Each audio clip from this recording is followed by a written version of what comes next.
সে সময় কি করছে, লিখে যোখা তুঝে না মানে দাদা সেক্স মাথায় উঠে গেছে। এর আগের দিন আমি একটা ভিডিও বানিয়েছিলাম, যে ভিডিওটার মেন টপিক ছিল দোলা, পরমা, প্রিয়স্মিতা, তারপরে রাখি দেবনাথ, এদেরকে নিয়ে। ঠিক আছে, ফেসবুক জগতে এদেরকে চেনে না এরকম মানুষ হয়তো খুবই কম পাওয়া যাবে। তো যখন এদেরকে নিয়ে আমি একটা ভিডিও বানাই, ভিডিওতে ভালো ভিউজ দেয়। ঠিক আছে, ভিউজ দেওয়ার দরুন বেশিরভাগ মানুষ আমাকে না খুব মন্তব্য করে। কেউ এরকম আছে যারা আমাকে অ্যাপ্রিসিয়েট করেছে, দারুণ হয়েছে, এইসব বলাটা দরকার। বাট বেশিরভাগ মানুষ আমাকে উল্টা পাল্টা যা খুশি তাই বলেছে। ঠিক আছে, এক কথায় বলতে গেলে আমাকে হেগে দিয়েছে। বাট এতে আমার কোনো যায় আসে না। বাট কিছু কিছু মানুষ আমাকে এরকম কথা বলেছে যে কথাগুলো আমি তোমাদের সামনে আমি উঠাতে পারবো না। ঠিক আছে, তো কোনো চাপ নেই, তোমরা যেহেতু বলছো তো এর পরিপ্রেক্ষিতে আমিও বলতে চাই। তো তারা আমাকে এরকম একটা কমেন্ট করেছে, এই কমেন্টটা দেখো। এখানে কি বলেছে, ওরা হচ্ছে ব্লগার। ঠিক আছে, তো ওরা তো এরকম ভিডিও করবে। তো ওরা যদি ব্লগার হয় তাহলে এরা কি করবে? নমস্কার, কেমন আছেন সবাই? প্রবাসী ঘরকন্যা একটি ব্লগে আপনাদের স্বাগত জানাই। আজ বৃহস্পতিবার, সকাল এখন 11টা। কি করছে এরা? এই যে প্রবাসী ঘরকন্যা যে আমি মহিলাটার ভিডিওটা চালালাম, তাহলে এরা কি করছে? এটাকে তুমি কি বলবে? এটা ব্লগ বলবে না? এটা যদি ব্লগ হয় তাহলে এটা কি ব্লগার না? তো এরা ব্লগার না, ব্লগার হচ্ছে এরা। কিছুই না। এ রিপন তুই কি খাচ্ছিস? এ প্রিয়স্মিতা তুই ওখানে কি খাচ্ছিস? এই দেখ তোদের জন্য কি আনছি। তেমন এরকম অনেক অনেক ভিডিও আমি আজকে এই ভিডিওতে তোমাদের সামনে তুলে ধরবো, যে ভিডিওগুলো দেখার পর তোমরা নিজেরা একটু বিবেচনা করো যে এর আগের ভিডিওটা আমি বানিয়ে ঠিক করেছি কি করিনি। তো চলো বন্ধুগণ, অনেক কথা বলেছি, সব কথার আজকে আমি রিভাইজ দিতে চলেছি। কোনো যায় আসে না, তোমরা আমাকে যা খুশি তাই বলতে পারো। তোমরা হচ্ছে আমার অডিয়েন্স, তোমরা হচ্ছে আমার ফ্যান, তোমরা হচ্ছে সবকিছু। না মানে আমার সিলিং ফ্যান, তোমরা আমার আসল ফ্যান জানি না কবে হবে। বাট এদের তো ফ্যান প্রচুর আছে, আর এদের ফ্যান বেশিরভাগই হচ্ছে মহিলা সমিতি। ঠিক আছে, আর মহিলা সমিতিতে যে কোনো জিনিস জ্ঞানজাম লাগবে না, এটা তো হতেই পারে না। তো এই সময় নষ্ট একদম করবো না, নামটি আমার বোধহয় না হয়েছে কোনোদিন। তো চলুন শুরু করি নতুন ফিল্ম, তার সাথে কিছু শ্যাডেল ক্লিপ।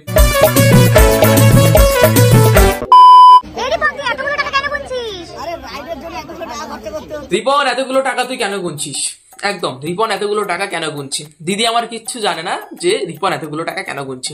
তো এগুলোকে তুমি ব্লগ বলছো, এগুলোকে তুমি ব্লগ বলছো। একটা লোক, সেই লোকটা টাকা গুনছে, সে কিন্তু সবই জানে, তার সাথে সে ঘুরতে গেছে, তাই সেই টাকাটাতে কি করবে, ক টাকা আছে, অল টোটালস কিন্তু জানে। বাট তবুও তাকে কিন্তু এটা বলতে হবে, ভিডিওটা করার জন্য এটা বলতে হবে যে রিপন তুই এতগুলো টাকা কেন গুনছিস? ছিঁড়তে গুনছে, ছিঁড়তে, বুঝতে পারছো? ছিঁড়তে গুনছে। ফাট।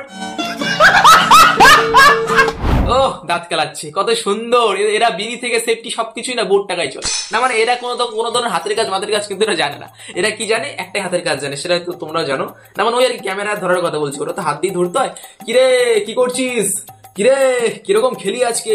কিরে এরকম কিছু প্রশ্ন করার জন্য তারা দারুণ কাজ জানে। ঠিক আছে, এরা হচ্ছে আমাদের বাংলার পরিশিক্ষিত এক ধরনের ক্রিয়েটার, যেগুলো হচ্ছে মানুষের ক্যামেরা ধরতে পছন্দ করে, মানুষের না নিজের বোর ক্যামেরা ধরতে পছন্দ করে। এক কথায় বলতে গেলে ক্যামেরাম্যান স্বরূপ। ঠিক আছে, দাঁতটা খেলিয়ে দিল, ও শালা বিরাট মজা পাইছি, কি জীবনে কিছু করি বা না করি, এরকম দুটা বিয়া করছি না শালা, ওর থেকে যে সবকিছু আমাদের কিনতে হয় না, ওরাই পয়সা দিয়ে আসে। সত্যি জীবনে তো এরকম কিছু মডেল পেলে আমরাও ধনী হয়ে যেতাম রে পাগলা। আছি নাকি? পাঠিয়ে দিও কেমন, আমরাও দেখবো, একটুখানি চেষ্টা করে। কিরে কি করছিস? কিরে কিতে ভাত খেলি? এসব বলে ইনকাম করতে। তো বন্ধুগণ এই ভিডিওটা দেখো। রিপন কি খাচ্ছিস তুই? আরে কত কিছু রয়েছে এখানে, লবস্টার রয়েছে, কাঁকড়া রয়েছে, এই যে হচ্ছে লবস্টার, এই যে। তো গাইস দিদি কিন্তু বুঝতেই পারছে না। গাইস আমি একটু ওনাদের মতন বলি গাইস। তো গাইস দিদি কিন্তু বুঝতেই পারছে না যে রিপন কি খাচ্ছে। দিদি অন্ধ, দিদি একদম কানা। ওই যে কথা আছে না, কানা চোখলা। দিদি হচ্ছে কানা চোখলা। দিদি কিচ্ছু দেখতে পাচ্ছে না যে টেবিলের সামনে কি কি আছে, কি কি সাজানো আছে। দিদি আমার কিচ্ছু দেখতে পাচ্ছে না, দিদি তো অন্ধ। দিদি অন্ধ। ঠিক আছে, যে রিপন কি খাচ্ছিস?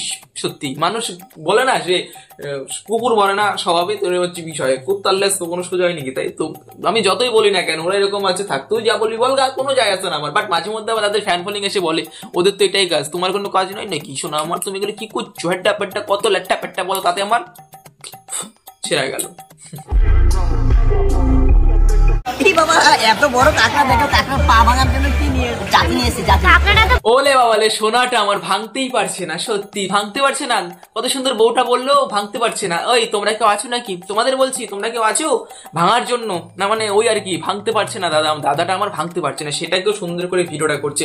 আমি প্রথমে বলেছি আমি কিন্তু ধরেছি হালকা করে না, ভালো করে দিব। ঠিক আছে, বেশি সময় নষ্ট করবো না, 6 থেকে 7 মিনিটের ভিডিও বানাবো। বাট এর মধ্যে যা দেবো না, নাকানি চুয়ানি খেতে একদম অভ্যস্ত। ঠিক আছে, তো এটা হচ্ছে বিষয়। দেখো দিদি আমার ভাঙতে পারছে না, দিদি না দাদা আমার ভাঙতে পারছে না। সারাদিন মারলে কি আর ভাঙতে পারে? মানে বুঝতে পারছো কিছু? সারাদিন মারে, ওই আর কি, কিছু না।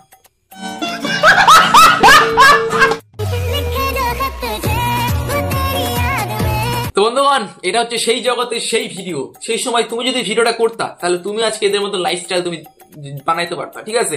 সেই সময় তুমি কি করছো, এই দেখ গোল গোল বেরোচ্ছে, ওরকম করছো, তার জন্য আজকে তুমিও সেই এরকম করতেছো। বাট সেই সময় কি করছে, দেখে তুঝে আমার দাদা সেক্স মাথায় উঠে গেছে না, মানে ওই তো খালি গায়ের মধ্যে ঠেলে আসতে আছে। সেই সময় কিন্তু দিদি আমার বিরাট পরিশ্রম করতো। দিদির চেহারা দেখে বুঝতেই পারছি দাদা অনেক পরিশ্রম করাতো, দিদি আমার অনেক পরিশ্রম করতো। समझ रहे हो? দারুণ ব্যাপার। সেই সময় যদি তুমি এরকম মাথায় এরকম কিছু ভিডিও বানাইতে তাহলে আজ কিন্তু তুমি এরকম একটা লাইভ বানাইতে পারতা। মানে যারা এই যে লাইভ না, মানে এরা যে লাইভটা এখন বাঁচতেছে, ঠিক আছে? তো যে কোনো জিনিস ঠিকঠাক করে করার সময় থাকতে, 2020 সালের মাল এগুলো, ঠিক আছে? সেই সময় কিন্তু এরা ওইরকমই করতো। আর এখন বলে কত কষ্ট আমি করেছি, এরকম মাথায় সেক্স নিয়ে ভিডিও বানাতে সবাই পারে আমরা ফাট। তো বন্ধুগণ, এই ভিডিওটা দেখো। এটা কি খাচ্ছি এত মন দিয়ে? আরে খেতে দে শান্তি মতো, আমি এখন খাচ্ছি ভেটকি পাতুরি ভাই, এত টেস্ট মানে তো পাশের লোকগুলো ভাবছে না, মানে রেস্টুরেন্টে যে আদার্স লোকগুলো আছে না, সেই লোকগুলো ভাবছে কোথায় আসলাম না ওরা, কি করছি এরা, কে করছে না, মানে বুঝতেই পারছি না কোথায় আসলাম, কি খেতে এসেছিলাম না এদের ভদ্র ভদ্র শুনতে আসছি, বুঝতেই পারতেছি না। এক কথায় বলতে গেলে রেস্টুরেন্টের মালিক যদি আমি হইতাম, মানে ফাট, এরকম কাস্টমার আমার দরকার নাই। এরকম কাস্টমার আইসে অনেক ধরনের কাস্টমারকে একদম বিরক্ত করে ফেলাইতেছে, এক ধরনের কথা বদবদ। আর এখানে তো একটা ক্রিয়েটার্স নাই, প্রচুর ক্রিয়েটার্স না, একটা জিনিস নিয়ে 10 ধরনের ভিডিও হয়ে যায়। ওই বাংলায় খেলা চললে যেরকম 10 ধরনের ক্যামেরা যায় ফোকাস করে খেপ খেলা, তো সেরকম হচ্ছে বিষয়। এরা একটা জিনিসটা 10 থেকে 12 জনে ভিডিও করে। তো এইসব ভিডিও দেখার পরেও কি তুমি বলবে এগুলো ব্লগ? তাহলে এগুলো কি এগুলো কি? এগুলো হচ্ছে ব্লগ, এগুলো কিছুই না। তো বন্ধুগণ, হয়তো আমি তোমার ভুলটা বুঝিয়ে দিতে পেরেছি। আমি জানি তুমি তোমার সময়টা নষ্ট করছো এদের ভিডিও দেখে। তো আমিও এটাও জানি তুমি আমাকে অনেক ধরনের কথা বলবে, তাতে আমার ছেড়ে গেল, কোনো চাপ নেই। তুমি তোমার মতন বলতে পারো, আমি আমার মতন ভিডিও বানাতে পারি। তো চলো বন্ধুগণ, আজকের মতন জাস্ট এটাই। আমি একটা কথাই বলেছিলাম 6 থেকে 7 মিনিটের ভিডিও বানাবো, বাট এর মধ্যে যা দেবো নাকানি চুমানি খেয়ে যাবে, হয়তো খেয়ে গেছো। তো কোনো চাপ নেই, চলো আবার দেখা হচ্ছে নেক্সট ভিডিওতে। রিপ্লাই ভিডিও পেতে গেলে কমেন্ট সেকশনে নিশ্চয়ই জানো, রিপ্লাই ভিডিও কিন্তু নিশ্চয়ই চলে নিয়ে আসবো। তো চলো বন্ধুগণ, দেখা হচ্ছে কালকে। খেলা হয়ে গেলো আজকে, সবাই ভালো থাকবেন, সুস্থ থাকবেন, সাবস্ক্রাইব করবেন, কমেন্ট সেকশনে এটাও বলবেন কিরকম লেগেছে। গালি দিতে চাইলে গালিও দিতে পারেন, কোনো চাপ নেই, সবকিছু তোমার। চলো বন্ধুগণ, আরেকটা কথা, এই যে তোমার ঘরের সিলিং ফ্যান, মানে এদের যে ফ্যান একটুখানি চেপে যাও, কোনো চাপ নেই।